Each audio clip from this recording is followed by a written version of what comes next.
Hello, geometry students. If you are watching this video, it means that you want to retake your test on Unit 4 Congruent Triangles. That test will be very similar to the original test, so let's go over the original test. All right, question 1. Which postulate proves the two triangles congruent? So, I always like to start by marking what I have. In this one, I have a side and a right angle, congruent to a side and a right angle. Angle side is not a valid test for congruency. This is not angle side angle because the side is not the included side. Excuse me. This is not angle side angle at all. That's what I meant to say, because this would have two angles on a side. It's not side angle because that's not a valid test for congruency. It's not side angle side because here the angle would need to be the included angle in between the two sides. So what do we have? Well, when we look at the fact that we have a right angle right here, this is a hypotenuse. So we should mark it not just a side, but a hypotenuse. And then this side is a leg. And so then we have hypotenuse leg congruence for this triangle, these triangles. Question number 2. We have a side and a side and a side, congruent to a side, and a side. So this would be side congruence. Number 3, which postulate proves these two triangles congruent? Well, what we have is a side, and an angle, congruent to a side, and an angle. Two sides and an angle. So we would consider whether it could be side side angle, or whether they're not congruent. Side angle is not a valid congruency test. And it's definitely not any of these. Is it side angle side? Well, in order to be side angle side, then the angle would need to be the included angle, meaning where those two sides come together. That is not what we have here. This angle is off over here. It's not the included side. Same over here. So what we have here in this problem is two triangles that are not congruent. Question 4. Which postulate proves these two triangles congruent? Well, we have two angles and a side, congruent to two angles and a side. So we need to explore whether it is angle side angle or angle side. With angle side angle, this side would be the included side. It would be the one that joins those two angles. Here, this would be the included side, which is obviously not the one that is marked congruent. And on this one, this would be the included side. That's not the one that's marked congruent. So it is not angle side angle. This one is angle side. Question 5. Okay, this time we're given some information and we need to figure out what that means and mark it on our figure. By the way, when you are taking this, I strongly recommend, in case you did not do this the first time, when you're taking this, draw these figures on your own paper or on a whiteboard if you have them, so that you can draw things and you can label. I find that students, for anything, when they can actually label the parts as angles and sides, it's a lot more easy to see which congruence theorem it is. And on this, we definitely need to be marking some parts. So let's take a look. When it says AB is congruent to BC, then we need to mark that. Here's AB, here's BC. These are segments that are congruent, so we'll mark them with one congruency mark. Then I'm going to change colors here. Angle A is congruent to angle C, so angle A is right here. Angle C is right here. Now that's just two parts of one triangle congruent to two parts of another triangle. But when we look at this picture, we can see something that is very significant. We can see that right here we've got vertical angles. So these angles right here that I'm marking in purple are congruent to each other.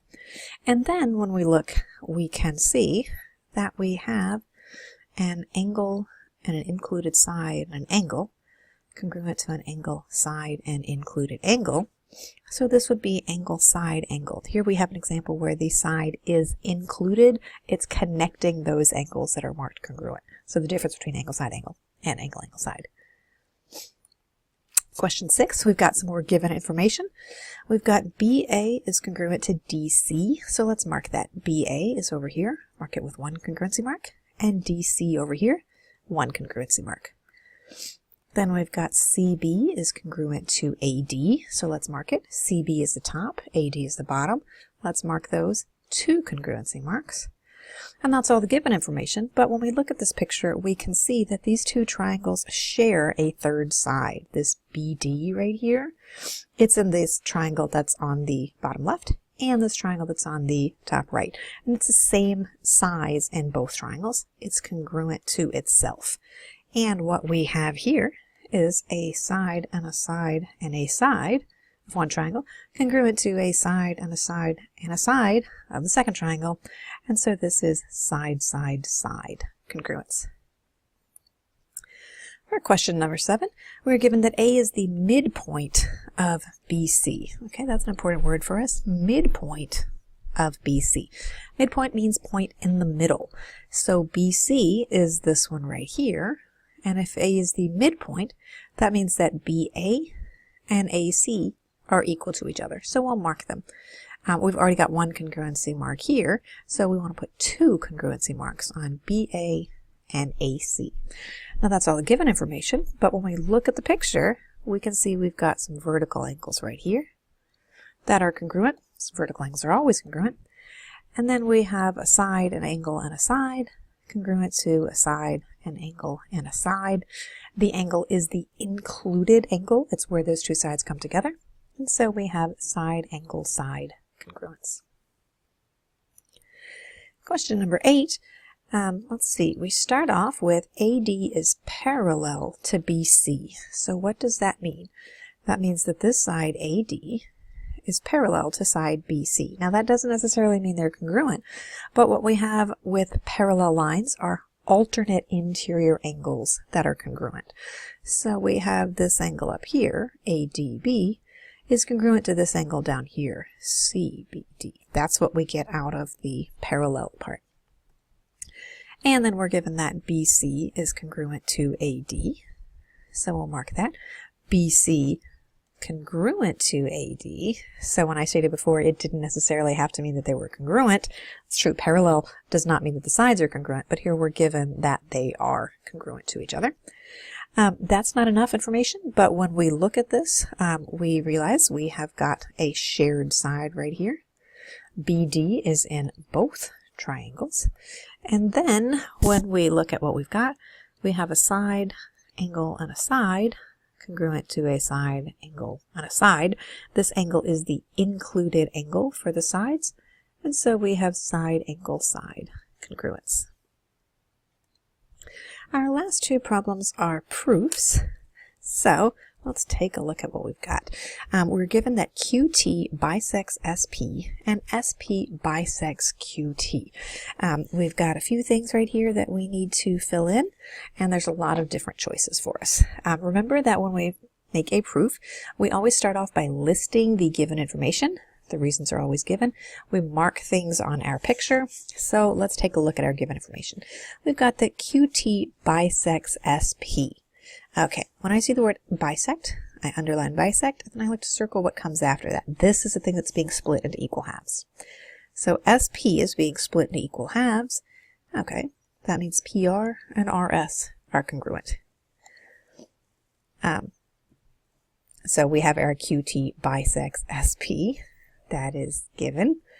And then we would list our next given piece of information, which is that, of course, up here, that SP bisects QT. That's what we have to list next. SP bisects QT.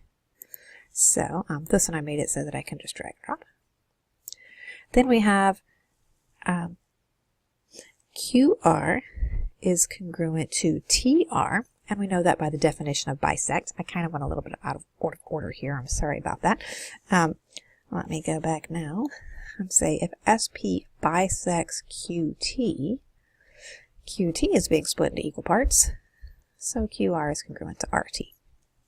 How do we know that? Because that's what it means to bisect. That's the definition of bisect. Then also PR is congruent to SR, which was the first thing that I marked. And how do we know that? Because again, that's what it means to bisect. So we would use the definition of bisect.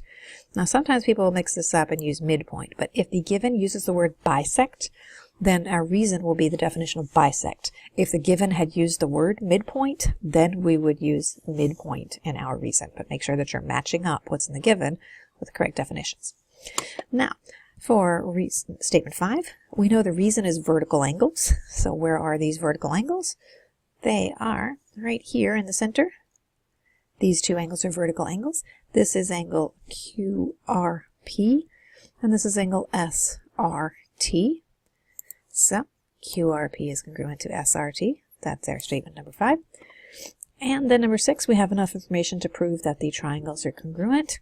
And we have two sides and an included angle. Two sides and an included angle. We have side, angle, side congruence here. Side, angle, side, congruent to a side, angle, side. And so we would select side, angle, side as our reason. Now on your Canvas test, this wasn't a drag and drop, but it was there's a drop-down menu with matching choices. All right, and our last problem, which is problem 10, also another proof. Okay, this time we have different information to fill in. Let's start by always listing the given information. LM is congruent to NO. That's our first statement. Our reason, of course, because that was given. Just pull that over. And mark it. LM is congruent to NO. Then, we have another piece of information that is given to us right here. So, since we have our next reason is given, we want to use this statement that's given. Angle M is congruent to angle O. I'm going to select that and mark that. Angle M is congruent to angle O.